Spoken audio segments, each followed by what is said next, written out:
Parent confessions. Is it my fault my son didn't finish high school? I'm a 36-year-old father of 4 boys. My oldest son, let's call him Malik, is 19.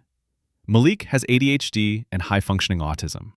Therapists have told us he can work, he can study, and he can handle responsibilities. But it takes effort and consistency from him. School never worked out for him. He was easily distracted, and no matter what we tried, he couldn't focus.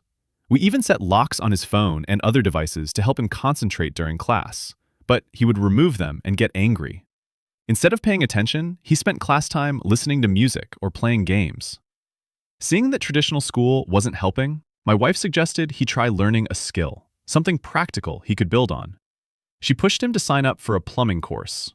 The classes started at 8 a.m., which meant he had to wake up by 7 a.m. We told him to set an alarm on his phone, and we offered to drive him. But we also warned him, if he didn't wake up on time, he'd have to get there on his own.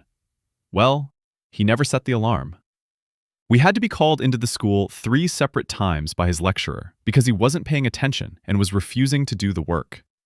When the 9-month course finally ended, he didn't receive the certificate. He hadn't completed a single piece of the written work. When we asked him why, he said bluntly, "I didn't think it was important." If we tried to wake him in the mornings, he would mumble, Yeah, I'm coming." And then he stayed in bed. If we didn't wake him, suddenly it was our fault. "Why didn't you wake me?" he would ask. Over time, this pattern escalated. He started blaming us for more than just being late. He said, bluntly, "It's your fault I don't have an education. You didn't push me enough. That's why I didn't finish high school." When we reminded him that we had tried to push him, he said, "No, you were supposed to ask. As my parents, it's always going to be your fault." We've tried everything: therapy, tutors, vocational training, guidance. But Malik refuses to take responsibility for his own actions. And now, I find myself questioning, am I wrong for thinking that at some point he needs to take responsibility for himself?